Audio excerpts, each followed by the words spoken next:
2, 1, 2. Ouais. Bonjour à tous. Merci pour ceux qui sont restés toute la journée pour voir cette dernière tendance. Donc, je vais vous prendre 10 minutes pour parler un peu de la Chine, sujet qui est important notamment pour les boîtes qui bossent à l'international, mais aussi pour vous qui êtes dans le social media et qui connaissez un peu les réseaux sociaux là-bas, mais pas forcément tout. Alors, première partie sur des chiffres. Aujourd'hui, on a à peu près 1,4 milliard de Chinois, dont la moitié sont des internautes.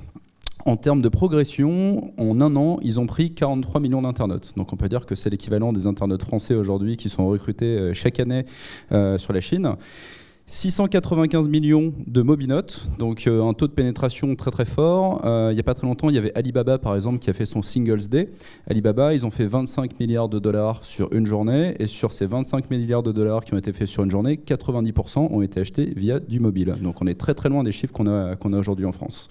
Et donc beaucoup d'argent qui est dépensé aujourd'hui sur le mobile, notamment via WeChat, et on en parlera tout à l'heure. Alors, la Chine, de manière générale, on les a toujours vus un peu comme des copieurs. C'est-à-dire que c'est un peu l'usine du monde, ils vont copier des trucs et des choses comme ça. Ce qu'on a vu par exemple au CES cette année, donc le salon de la high-tech, c'est que la Chine innove de plus en plus. Et ils innovent aussi en créant des nouveaux réseaux sociaux. Il y a des équivalents de ce qu'on connaît à l'international. Donc Baidu, qui est un équivalent de Google. Là où Google fait des voitures par exemple autonomes, Baidu développe aussi des voitures autonomes. Donc il y a beaucoup de choses sur l'intelligence artificielle. YouTube a son équivalent UQ. Et le petit schéma à côté montre en fait tous les équivalents de réseaux sociaux. Et on s'aperçoit que sur un réseau social comme Instagram, vous pouvez avoir 10 réseaux chinois équivalents.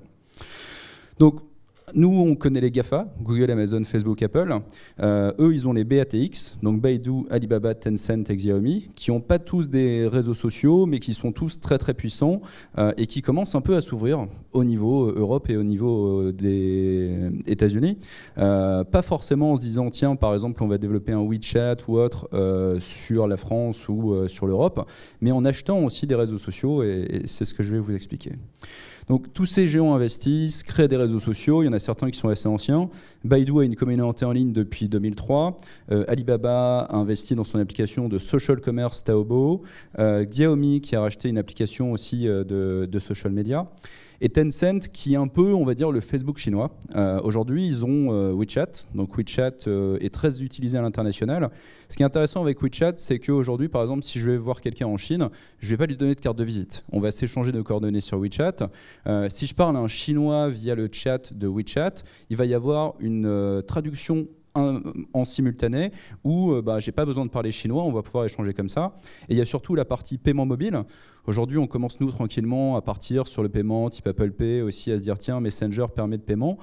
Aujourd'hui, je suis dans un marché en Chine, je veux acheter des légumes, et il y a un QR code WeChat et je peux payer via ce QR code. Il y a même, j'ai vu il y a quelques jours, des mendiants qui font la manche avec des QR codes WeChat pour que les gens les payent comme ça. Donc ça va assez loin, mais ça veut dire que certes, c'est un pays qui est très fermé, mais ils sont très très en avance. C'est le moment où ils vont commencer à s'ouvrir, ça va être assez fort. Donc des chiffres hauts. Et ces chiffres hauts, je voulais les mettre aussi en parallèle avec ce qu'on connaît sur les réseaux sociaux au niveau monde. Donc Facebook, bien sûr, en plus de 2 milliards de personnes.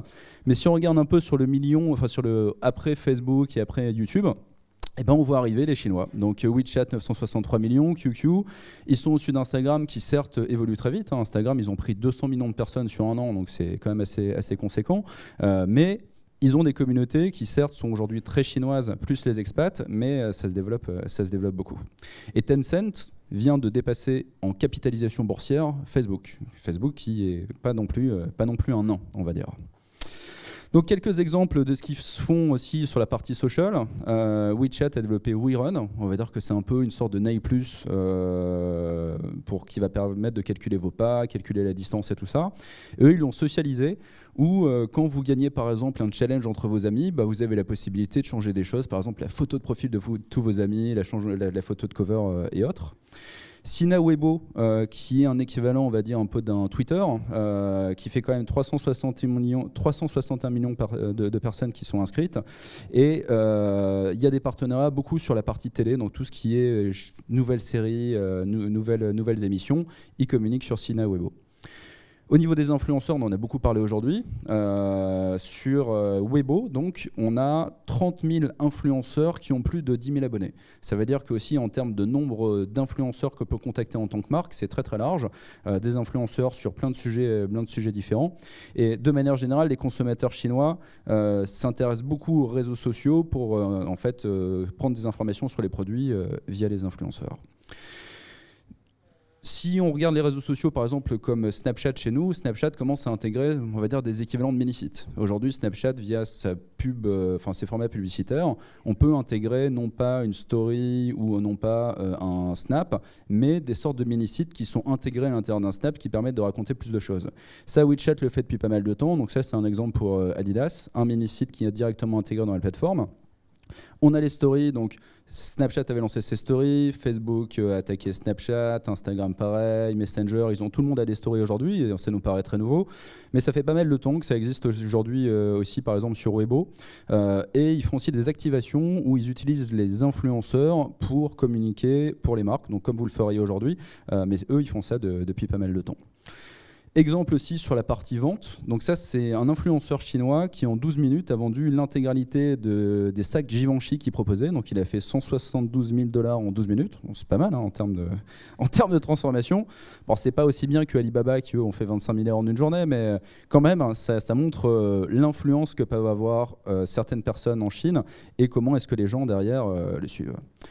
En termes de live stream, j'avais parlé ce matin de Twitter. Là, juste avant, on a eu une intervention sur le live vidéo. Aujourd'hui, nous, par exemple, en France, on va parler de Periscope, de Facebook Live et de toutes ces applications un peu de stream, mais elles sont assez limitées. En Chine, il y a plus de 150 applications qui permettent de faire du live stream aujourd'hui. Parmi ces applications, il y a MeiPay notamment, qui revendique 152 millions d'utilisateurs. Aujourd'hui, par exemple, un Twitter, c'est 300 millions de personnes, donc c'est un demi-Twitter juste sur l'application de live stream. Sur Periscope, par exemple, les chiffres sont beaucoup plus bas que ce qu'on peut voir sur ce type d'application. Et ils développent aussi beaucoup la réalité virtuelle. En Chine, il y a HTC, par exemple, qui développe de plus en plus de lieux dédiés à la réalité virtuelle pour justement pouvoir tester. Et ils développent aussi du live stream en réalité virtuelle avec, par exemple, VRZone. Sur la partie, on va dire, plus social commerce, exemple d'une entreprise qui s'appelle Little Red Book. Alors c'est assez rigolo parce qu'ils sont chinois, le petit livre rouge, c'est les petits livres rouges normalement de Mao. Et en fait, ils ont fait un truc de leur site en disant « Oui, alors on a choisi le nom Petit Livre Rouge, mais ça n'a rien à voir et tout ça. » Donc il y a une sorte de petit truc pas très clair par rapport à ça. C'est devenu l'une des premières licornes du social commerce, donc licorne valorisée à 1 milliard du coup de dollars. Et est-ce que la Chine est loin de nous ? On pourrait se dire, ok, WeChat, ouais, je connais. Bon, quand vous allez en Chine de temps en temps, il y a des choses qui se font. La Chine se rapproche vachement de nous parce que Tencent vient d'investir 2 milliards dans Snapchat. Alors Snapchat va moyennement bien et on se pose un peu des questions et tout ça, mais ils essaient de booster ça en se disant non, mais nous on y croit.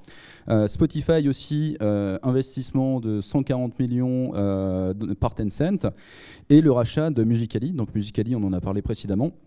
C'est un réseau social où on voit des jeunes qui chantent et ça marche très très bien auprès des jeunes. Mais ça pose vraiment des questions de, en fait, à un moment, si ces boîtes qui ont beaucoup d'abonnés et ont des énormes moyens commencent à racheter tous nos réseaux sociaux, à un moment, on sera sous un peu de domination chinoise, tout comme on l'est aujourd'hui sous domination un peu américaine. Et pas mal de gens se posent des questions de où est l'Europe par rapport à ça, qui développe des choses, qui propose un Facebook ou un Google européen, par exemple. Et dernière slide, alors ça c'est un truc qui est un peu inquiétant. Il y a un article qui est sorti il n'y a pas très longtemps. En fait, le gouvernement anglais s'est aperçu que plein de personnes, d'entreprises et d'institutionnels avaient reçu des demandes d'ajout de faux comptes. Et en fait, ils se sont aperçus que c'était la Chine qui développait ces faux comptes en fait, pour récupérer et faire de la veille concurrentielle et de la veille, de l'intelligence de la concurrence pour espionner les gens sur un LinkedIn. Donc faites attention à qui vous ajoutez sur LinkedIn, ce sera mon mot de la fin. Voilà, donc le report qui sera disponible en début janvier. J'espère que cette journée vous a plu et je vous remercie beaucoup.